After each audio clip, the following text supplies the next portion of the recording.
Hey guys, नमस्ते। Welcome back to my channel. Welcome back to another vlog. तो आज है डे ट्यूसडे। सेम डे ही मैं एडिटिंग कर रही हूँ। और मॉर्निंग में तैयार होकर के पूजा करके और फिर मैं बालों में तेल लगा रही हूँ। संडे को हेयर वॉश किया था, मंडे बिल्कुल टाइम नहीं मिला।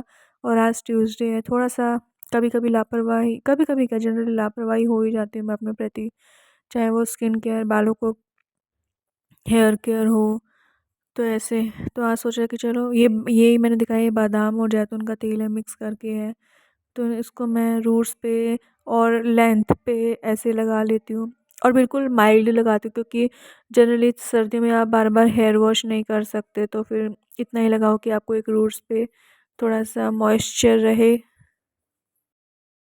अब कहने को तो ऐसे बालों की लेंथ पे क्या ही जाना, जित लेंथ पे देखने से क्या होगा अगर वॉल्यूम ही नहीं हो बालों में, और ऐसे पैचेस दिख रहे हो कि हेयर लॉस के, तो फिर वो इनका भी क्या।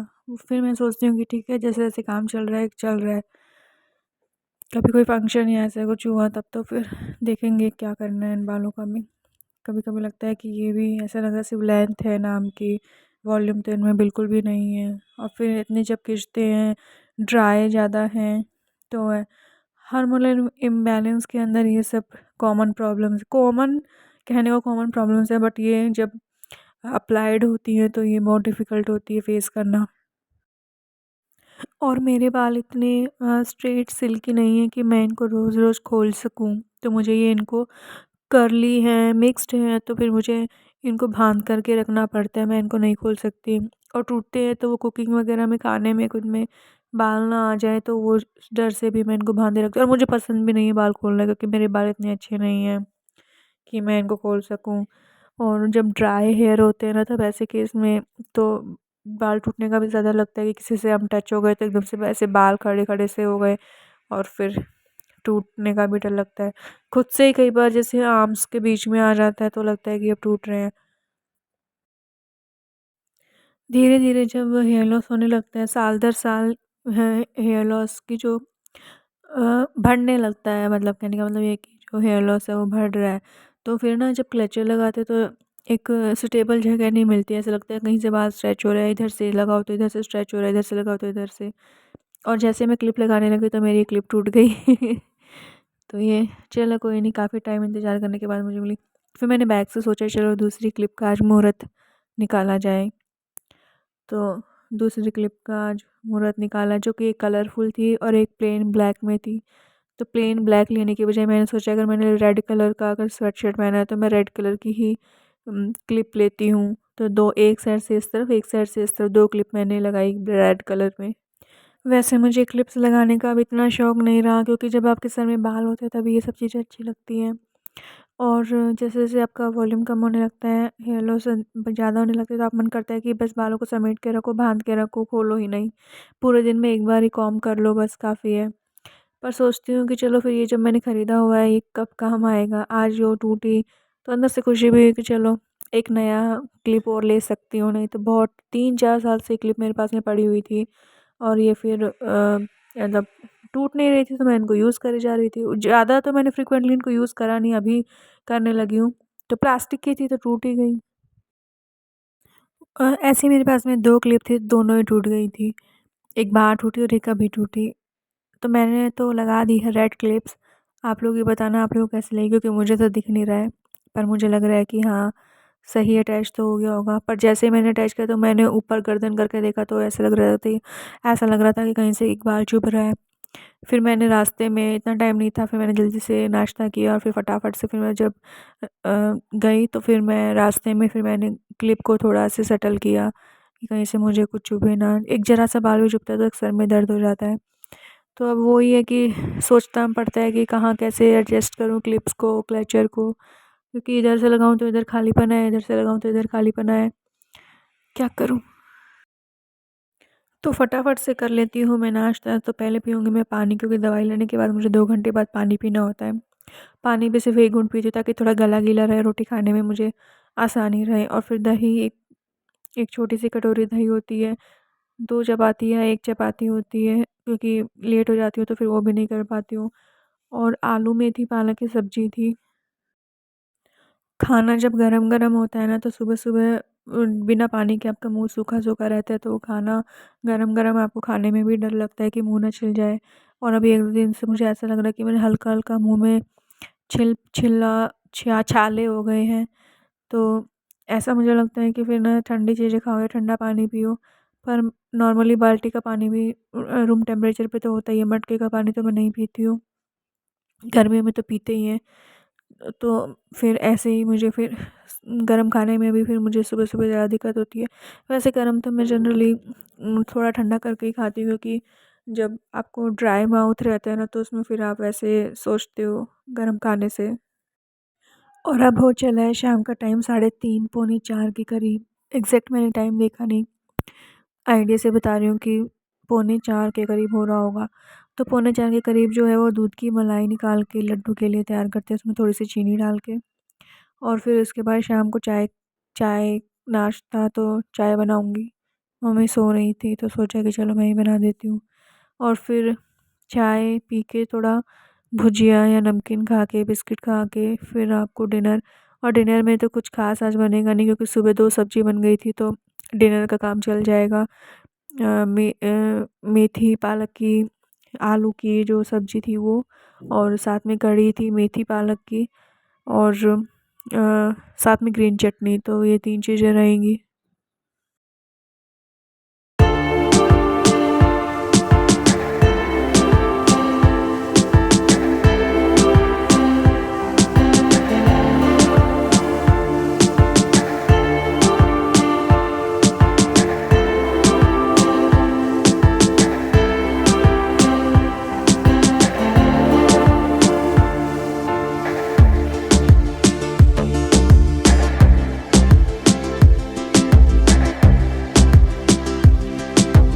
दूध की मलाई निकालना सबसे डिफ़िकल्ट काम है। अगर आप दूध निकालते तो चम्मच से वो टूट के नीचे गिर जाता है, फिर उसको उठाओ तो वो दूध भी साथ में आ जाता है।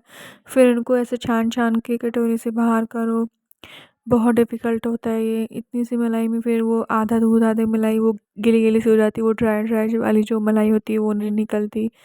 तो बहुत मशक्कत करनी पड़ जाती है इसको भी ऐसे, फिर जा कर के लगता है कि इसमें दूध ना आ गया हो, खाली मलाई ही हो।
और चाय बनाने का मेरा एक ही तरीका रहा है अभी तक का, वो यही कि पहले मैं गिलास के अंदर पानी और दूध डाल के मेजर करती हूँ, और फिर मैं उसको चाय वाले बर्तन में डालती हूँ।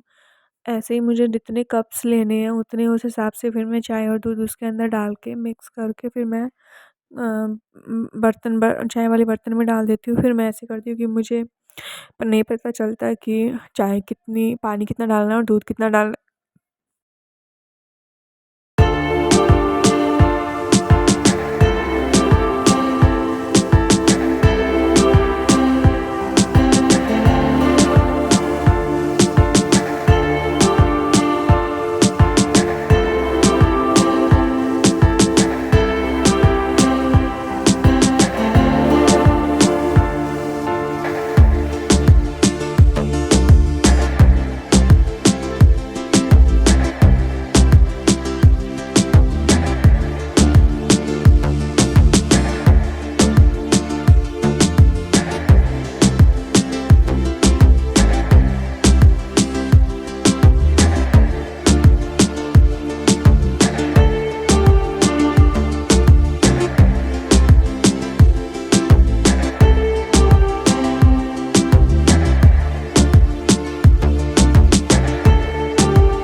जो किचन का प्लेटफ़ॉर्म होता है ना, वो थोड़ा-सा छोटा होता है, मतलब कितना भी बड़ा किचन हो, पर अगर थोड़ा-सा प्लेटफ़ॉर्म खाली-खाली रहे ना, तो चीज़ें जो हैं अरेंज करने में भी सही रहता है। बाकी जैसे अभी मुझे चाय छानना है, तो वो थोड़ा-सा पानी सिंक के पास हो जाए तो सही है, अगर गलती से गिर-विर जाए, तो वो ईज़िली साफ़ भी हो जाती है।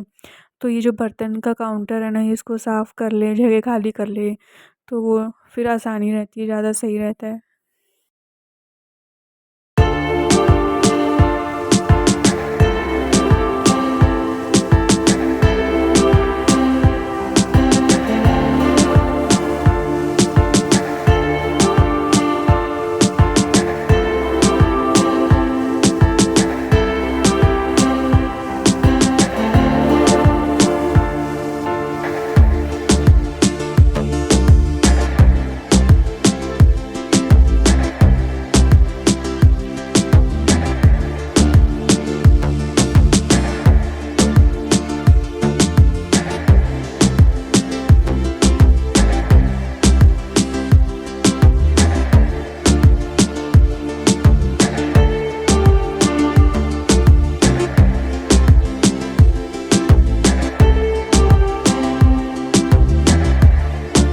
चाय को ना ज़्यादा उबालने से अ, अच्छा तो रहता है, ऐसे कड़कपन आता है, लेकिन जब दूध की चाय बना रहे हो, या जैसे आपको पता है कि आपने दूध डाला है, तो अगर उसको जितना देर तक आप उबालते जाओगे ना, तो वो फिर जो चाय है वो थोड़ा-सा ना मेज़रमेंट कम हो जाता है। ऐसा मैंने बहुत बार करके देखा है, तो इससे चाय की क्वांटिटी पे फ़र्क पड़ता है कि ना आपका जो चाय का मेज़रमेंट है ना, इतना गिला, और सर्दियों में चाय बहुत अच्छी लगती है।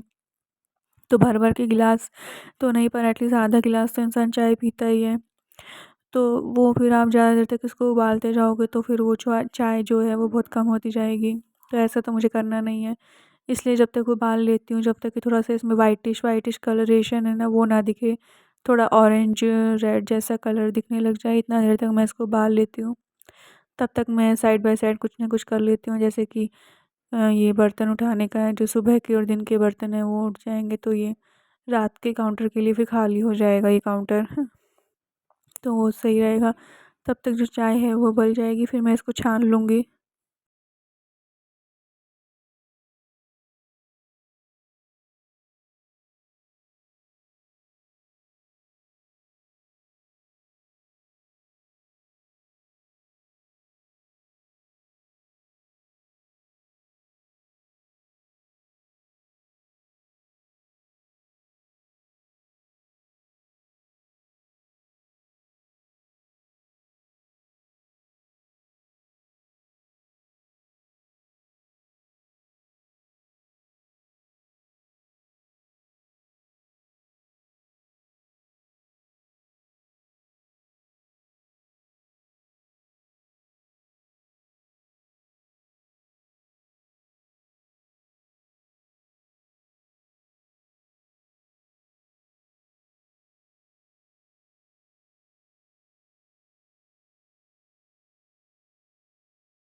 तो गाइस, चाय तैयार है आप लोगों के लिए, गरमा-गरम अदरक वाली चाय सर्दी के मौसम में शाम के वक़्त।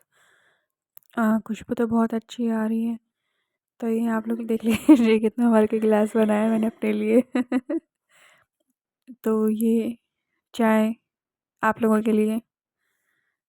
Thank you so much for watching the. आगे का व्लॉग जो है वो मैं कंटिन्यू करूँगी नेक्स्ट वीडियो में, नेक्स्ट व्लॉग में, क्योंकि ये बहुत लंबा एक्सटेंशन हो गया, मतलब 14-15 मिनट का ये वीडियो हो गया। तो मैं आपको आगे नेक्स्ट ब्लॉग में कंटिन्यू करती हूँ। Thank you so much for watching the video.